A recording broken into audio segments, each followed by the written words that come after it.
Hey, this is Atlas here, and today I'm going to be analyzing not one but two songs from Elder Scrolls Oblivion, which is going to be Harvest Dawn and Wings of Kynareth.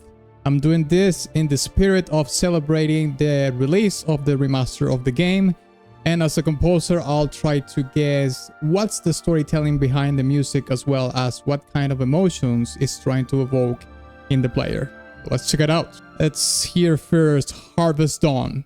Boom!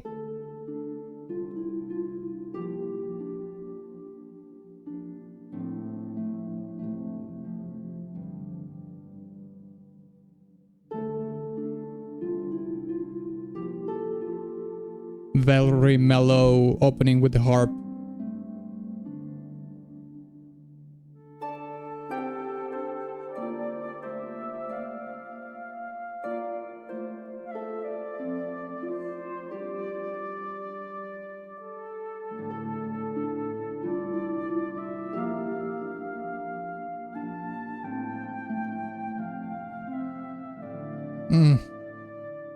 Gorgeous.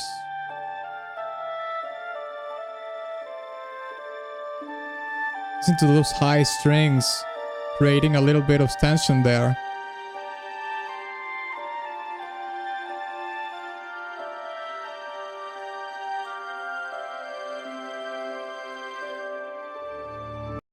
Okay, let's pause it there for a second, okay?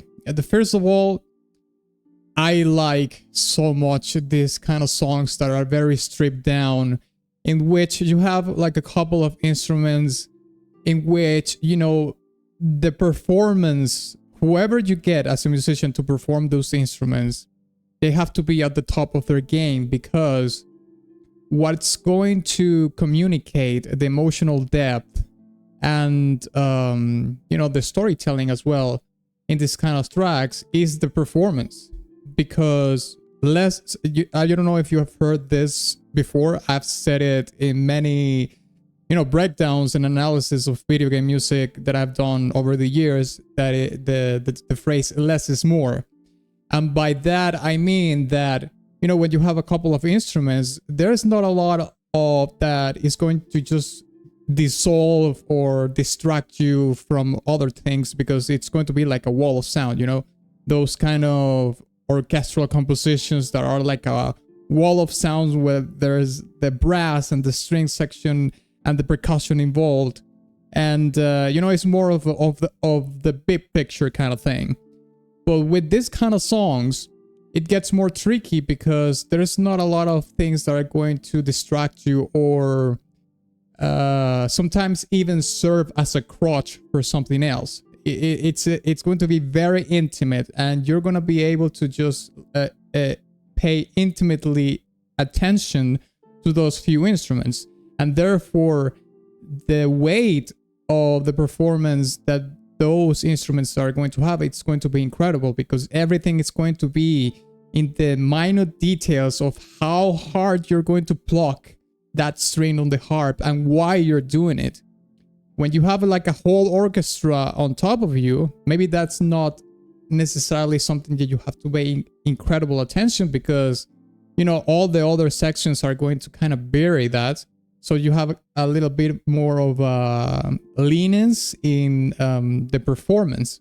But if you're just playing alone, you hear that the harp is opening this track solo with a little bit of reverb, which harp with reverb, I'm all for it. I'm in, okay? As soon as I heard that, I'm in. But yeah, we have the harp first, and then we have the flute. So those two elements intertwine with each other. They're solo instruments as well. All the richness of the storytelling and the depth of the emotional you know, the spearhead of the song is going to be in how the musicians are going to perform that. It's all in the performance. If you play one note louder than the other one, if you do a transition in between notes, is it legato or is it something else, or is it just a sustained note? All those kind of little things are going to be crucial for the song to communicate and convey what you're trying to say. And the other thing that I can say about this is that there is a little bit of a bittersweet comfort in the theme of the track specifically. I'm going to listen to the theme once more to see if I can play it a little bit in the keyboard that I have right here beside me.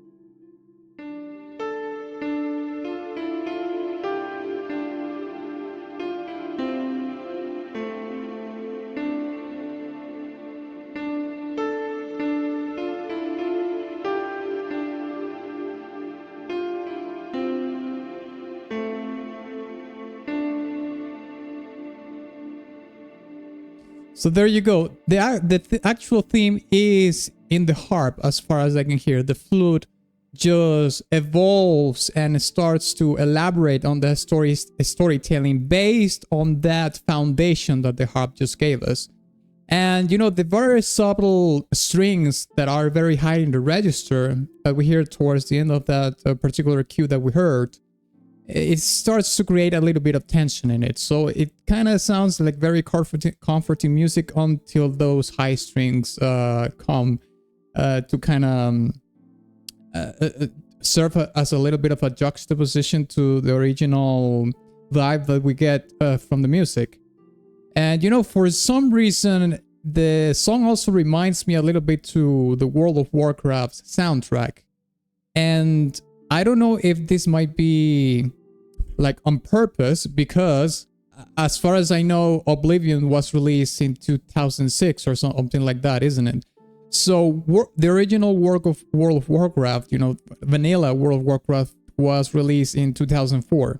So it is possible that the developers that did Oblivion at the time were playing World of Warcraft, you know, before the game was released, and somehow they were influenced by the music in that game. And it's not so far-fetched to think so, because, well, World of Warcraft has incredible music, but also it was an incredible, it is still a very successful game, but at the time it was like unheard of. You know, World of Warcraft was like a phenomenon.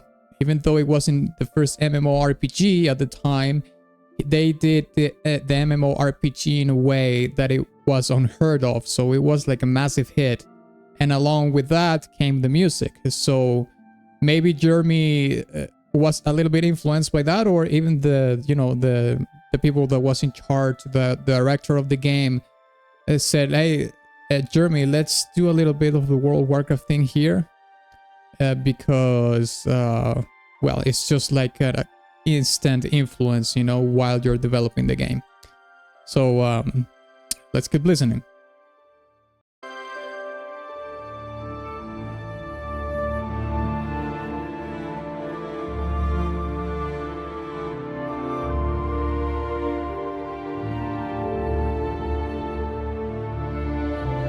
Okay, yeah, the strings get more involved.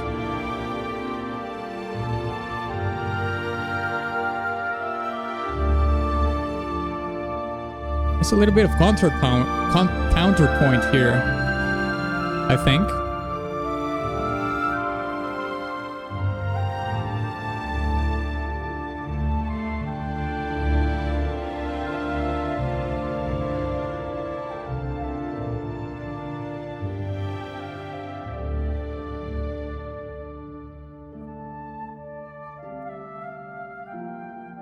And we return. That's the theme that I was talking about, but now it's played on the flute. Look at that.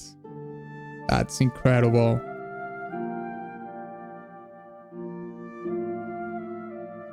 Those little... It's in the details. Simple details, but that they make the music, mate.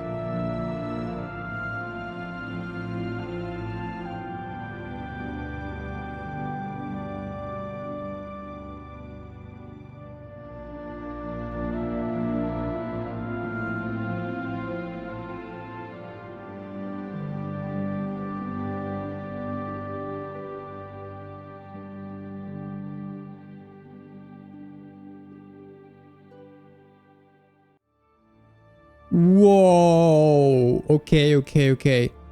There's different things that we have to talk about in that particular ending. But let's start from the beginning of the second part of the song, okay? Or the second cue that we heard. The first thing that I have to tell that I've noticed, my apologies, is that, well, the string section gets more involved. Now we don't have solo instruments. So the track is not transformed from a very intimate point to a more global sort of view, so to speak. At the beginning is a very intimate experience, but then it becomes more about something more bigger. It's a bigger picture when the whole string section comes in, which is actually the climax of the track. And there's a little bit of counterpoint, I think. Maybe it is very subtle, or it's in the how can I articulate this? It is on the borderline in between counterpoint or not, because you can hear a melody that it takes kind of the forefront of the track during that climax played in the higher strings, but also you have the phrasing, the melodic phrasing in the flute that we were hearing from before the whole string section came in.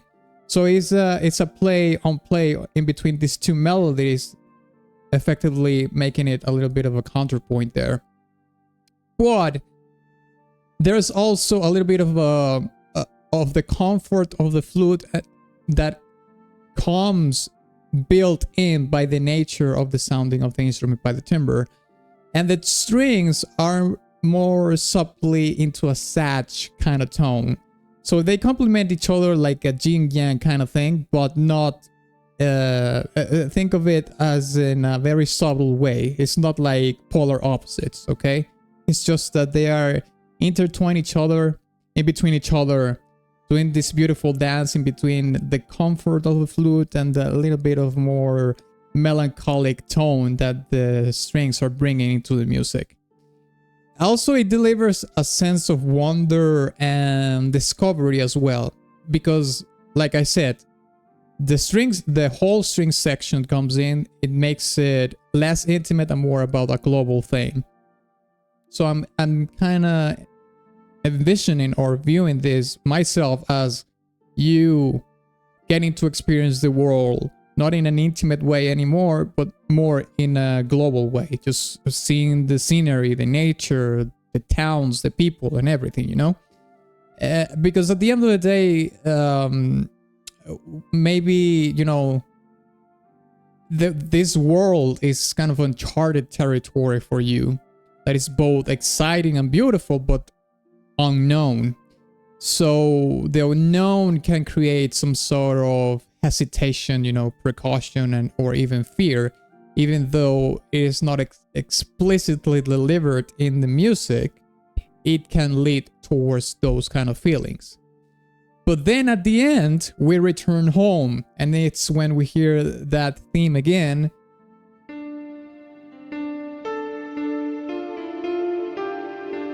You know, we hear that again, but not in the harp, in the flute this time. And this is when the song really gets very explicit, but also implicit at the same time towards the end of it, because the song doesn't really have a resolution, I think.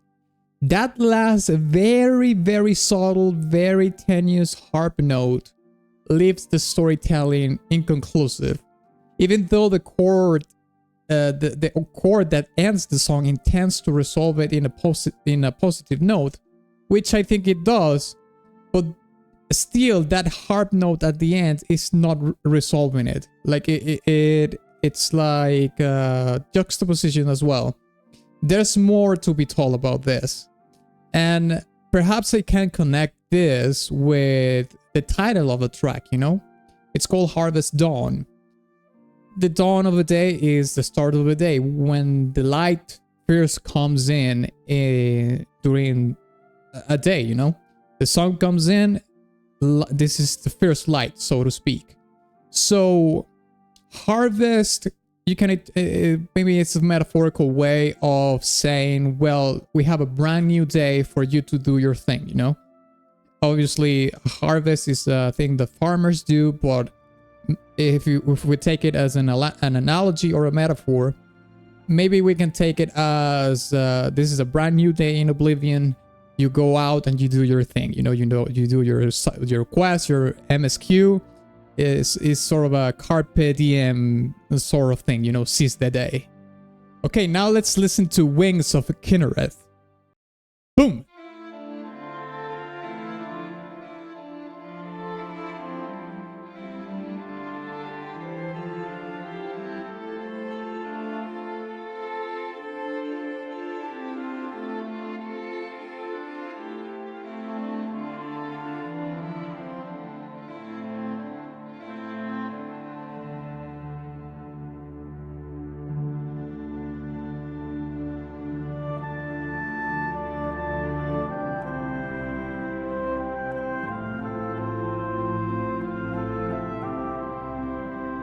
Ooh.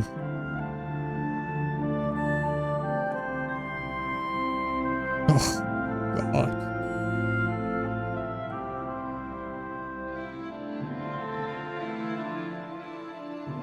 That was gorgeous.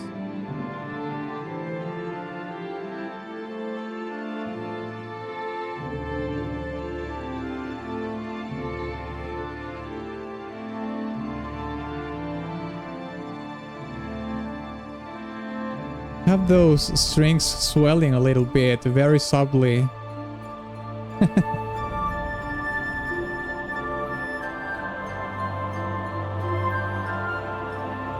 Wow, those harp notes are very high in the register.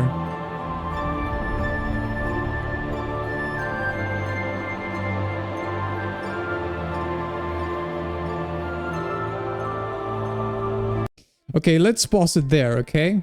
One of the first things that I have noticed here is that the song is kind of similar to Harvest Dawn in how it builds up, except for the very first beginning of the track, okay? I think we have a solo viola, I think it's playing in Winds of Kynareth. However, the song starts a little bit nebulous, It lacks a strong direction, which creates expectation. However, then the theme comes in and the song lands complete direction. Yeah, that's like the beginning of the theme, and then it continues the narrative from that very basis of the theme. The song slowly but surely builds momentum, a crescendo of layers, like that choir way buried in the back and the very high notes in the harp that has a crystalline sound to it. All right, let's keep listening.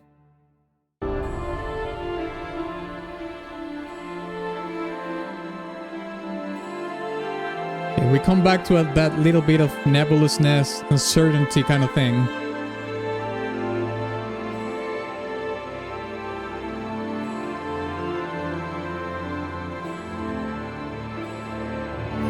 What's like a female voice really in the back.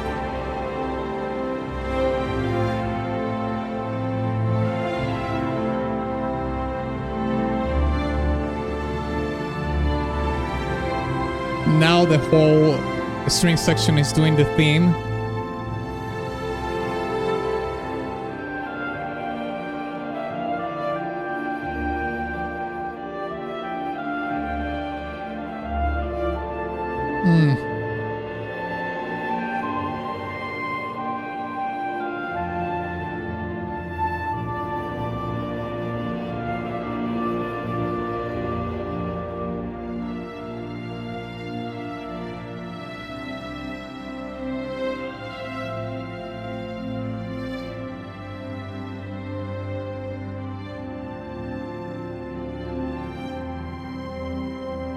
My apologies if I'm not saying too much. I'm just enthralled by the music.